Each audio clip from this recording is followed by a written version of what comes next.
buenas noches, estimados pastores y líderes locales de las iglesias. Es para mí un gran honor en esta linda y hermosa noche continuar con este lindo y hermoso seminario. Hoy vamos con la lección número 3. Hoy vamos a hablar acerca de el liderazgo y su relación con su pastor en la iglesia local, porque estamos hablando del pastor y sus líderes locales, o sea, sus discípulos. Entonces vamos a estar hablando sobre 3 áreas importantes en la relación del líder, de los líderes con su pastor. En primer lugar, vamos a hablar de la lealtad a su pastor. Una de las cosas interesantísimas que necesitamos hoy en nuestros tiempos es lealtad. Para que una iglesia crezca y se proyecte hacia las comunidades y sea una iglesia de excelencia, tiene que haber lealtad de los líderes a su pastor de la iglesia local. Vamos a hablar acerca de la palabra lealtad. La palabra lealtad es sinónimo de fidelidad. Esta palabra en hebreo es muna, que se tradujo por fidelidad, que significa firmeza, digno de confianza, firmeza, digno de confianza. Y el diccionario Océano 1 define la palabra lealtad como una persona incapaz de traicionar, incapaz de engañar, incapaz de abandonar a su pastor. Entonces, estamos hablando de un núcleo de líderes que han sido escogidos por Dios y por su pastor para servir en la iglesia local. Que esos líderes sean leales, que sean personas incapaces de traicionar, que sean personas incapaces de engañar, que sean personas incapaces de abandonar el cargo que Dios les ha dado y de abandonar a su pastor y de abandonar su iglesia. El apóstol Pablo, este gran hombre insigne, aconsejó a Timoteo que los líderes que enseñan a otros deben de ser fieles. Segunda de Timoteo, capítulo 2 y verso 2. Pablo habla de que para ser líder tiene que ser la persona fiel, leal. Los servidores de Cristo deben de ser fieles, deben tener esta cualidad, como dice Primera de Corintios 4 del 1 al 2. Fidelidad. Hoy en día, como hay tanta infidelidad en todas las áreas, en el área del hogar, en el área de las empresas, en el área, diríamos, pastoral de las iglesias, como yo he encontrado pastores que sufren por la infidelidad de un líder que se ha levantado en contra de él en la iglesia, una persona que ha comido en su casa, que ha comido en el mismo plato y que lo traiciona. Por eso dice que la fidelidad es una persona incapaz de traicionar, incapaz de engañar, incapaz de abandonar, incapaz de murmurar de su pastor, incapaz de chismear en contra de su pastor. Qué hermoso y qué lindo. El apóstol Pablo nos habla de personas fieles. La Biblia nos habla de personas fieles en el ministerio. Por ejemplo, Primera de Corintios 4:17 nos habla de este joven Timoteo que fue fiel a Dios y fue fiel al apóstol Pablo en el ministerio. También nos habla de otro personaje interesante que está mencionado en Efesios 6:21, Colosenses 4:7, Vuelvo a repetir, Efesios 6:21, Colosenses 4:7. Este hombre se llamó Tíquico. Qué hermoso. Pablo dice que fiel, que fue fiel. En Colosenses 4:9 se nos habla de una persona llamada Onésimo. También dice que fue fiel. El apóstol Pedro habla de otro personaje llamado Silvano como un servidor fiel. Está en primera de Pedro 5:12. El apóstol Pedro habla de este personaje que fue también fiel. Se califica como fiel, ¿verdad? Qué hermoso, qué bello esto. Eso es una cualidad que debe tener el liderazgo con su pastor. Fidelidad. Pastor, si no hay una persona que le sea fiel a usted, mejor no lo ponga a nada. No lo ponga dentro de un cargo en la iglesia porque te va a dañar la iglesia si no hay fidelidad. Ahora, hay otra cosa interesante como número 2, ¿verdad? Que el discipulado o líderes locales que sirven dentro de la iglesia bajo la tutoría y bajo la guianza de su pastor deben ser personas disciplinadas. Oiga bien, personas disciplinadas. La palabra disciplina a mucha gente no le gusta. Hay gente que trabaja en una forma indisciplinada, pero la Biblia habla que el siervo o la persona que sirve en la iglesia debe ser una persona disciplinada. La palabra disciplina viene del latín discipulus, que significa una persona que recibe enseñanzas de su maestro o de su pastor en una forma sistemática de hacer las cosas siguiendo un conjunto de reglas y normas estrictas. Si no hay disciplina, lo que existe es desorden.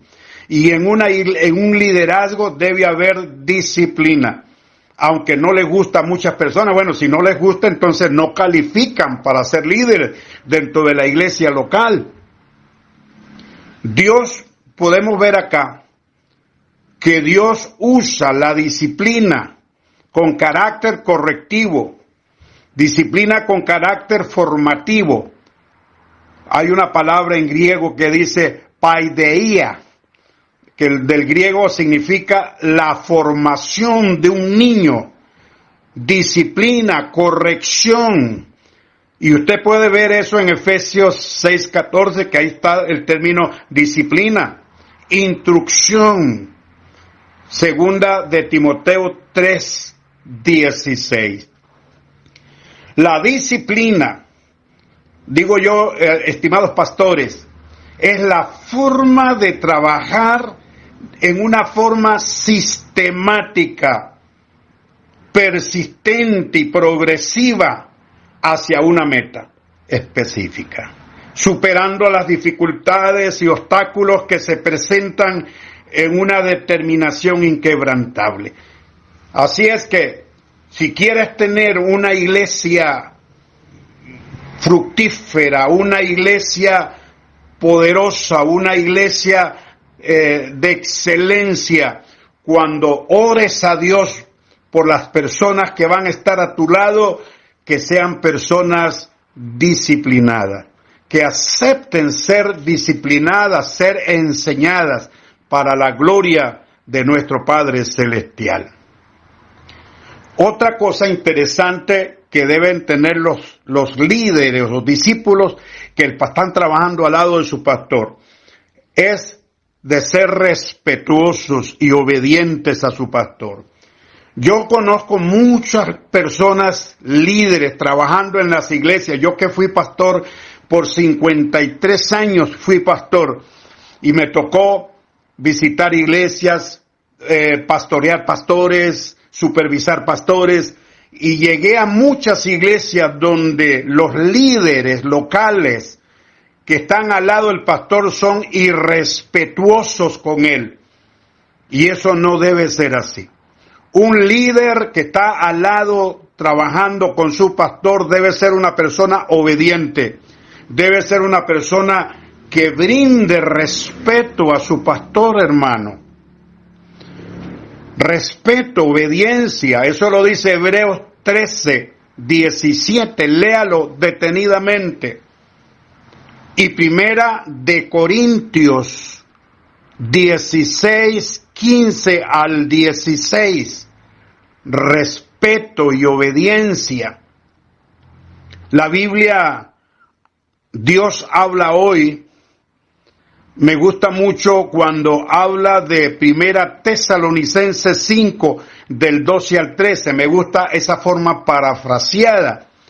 Y dice así, hablando de las personas que tienen que brindar respeto a su pastor, a la persona que los instruye, que los está capacitando, a ese hombre que ha sido puesto por Dios. Y dice, hermanos, os rogamos que respetéis a quienes trabajan entre vosotros y que os dirigen y aconsejan en el Señor.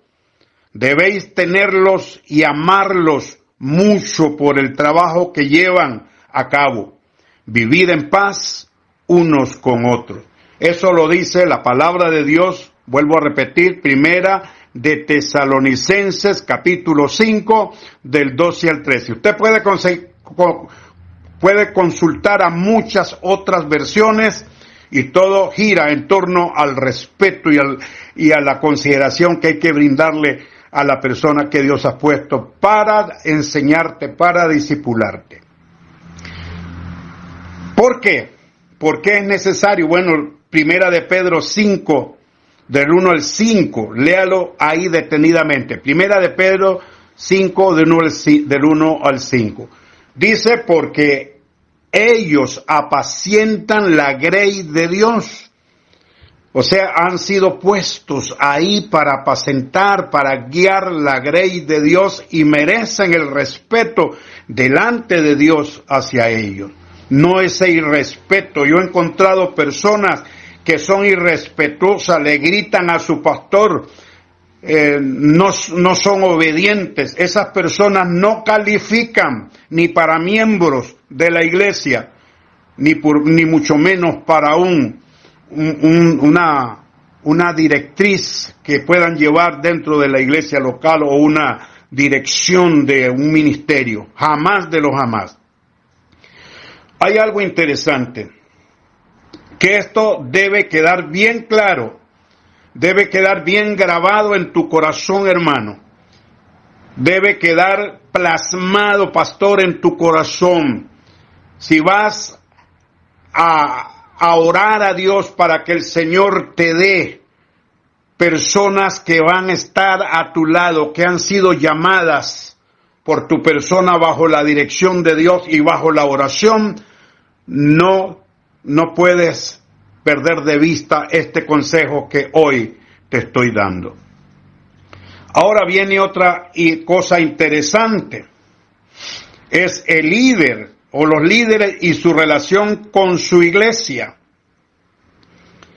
Ahora hablamos del líder y su relación con su pastor, pero ahora el líder y su relación con su iglesia, con los miembros de su iglesia. Estamos hablando de personas que han sido llamadas para servir dentro de la iglesia, bajo la dirección de su pastor.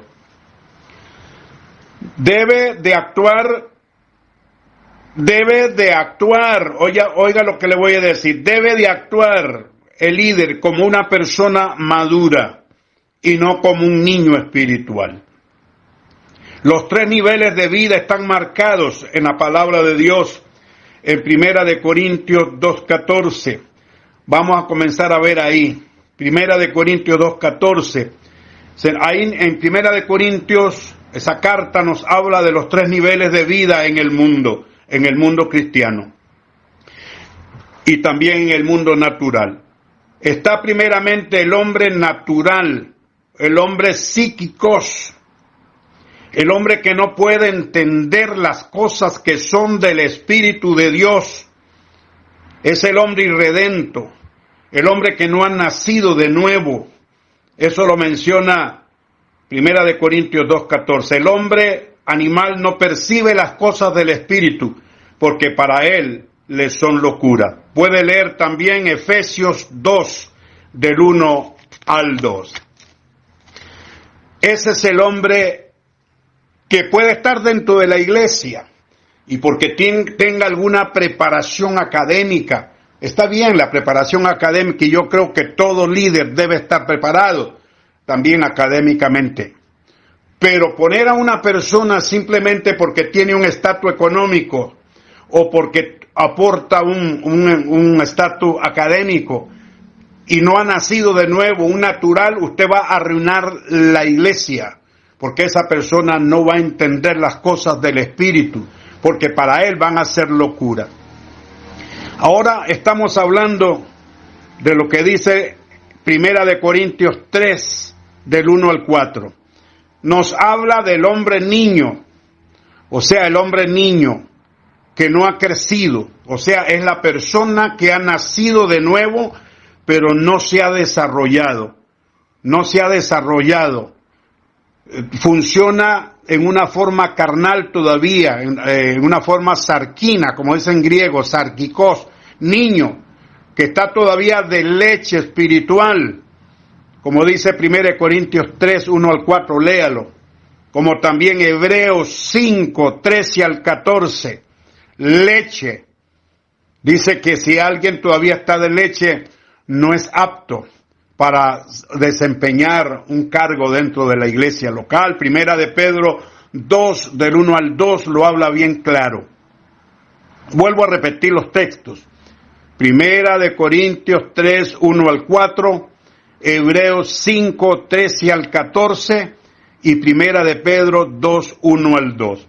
Esa etapa de niñez, hermanos, cuando usted llama a alguien para que sirva en la iglesia al lado suyo, pastor, y es una persona que tal vez puede tener muchos años de ser cristiano, pero no ha nacido de nuevo. Hay muchas personas que llevan 15, 20, 25 años y se han quedado en la etapa de la lactancia, no han crecido. Yo les he llamado los niños con bigote. Ellos van a buscar satisfacer su ego, le van a dañar la iglesia. Hay que prepararlo, como dije anteriormente. No es que la Biblia prohíbe que hayan niños en la iglesia. Los niños, los bebés tienen que nacer, crecer, pero tienen que ser formados. Tienen que desarrollarse. Todo en la vida crece y se desarrolla. En todas las cosas, los árboles nacen, crecen, los animales nacen, crecen, los seres humanos nacen, crecen, y en la vida espiritual se nace, pero también se crece. Y está el hombre maduro, y yo quiero que usted pueda prestar atención a esta palabra maduro. Existen dos palabras muy importantes en el griego para crecimiento. Y la una es ausano. Y ausano significa hacer aumentar aquello que ya tiene vida, ya sea en el campo natural como espiritual. Y estas palabras aparecen ahí, si usted las puede ver, 2 de Corintios, capítulo 9, el verso 10, 1 de Corintios 3, de 6 al 7, ahí aparece esa palabra. Y la otra es telios, en griego, que significa progresar, significa avanzar, significa crecer, significa desarrollarse. Y se encuentra en los siguientes pasajes bíblicos. Tome su Biblia y márquelo.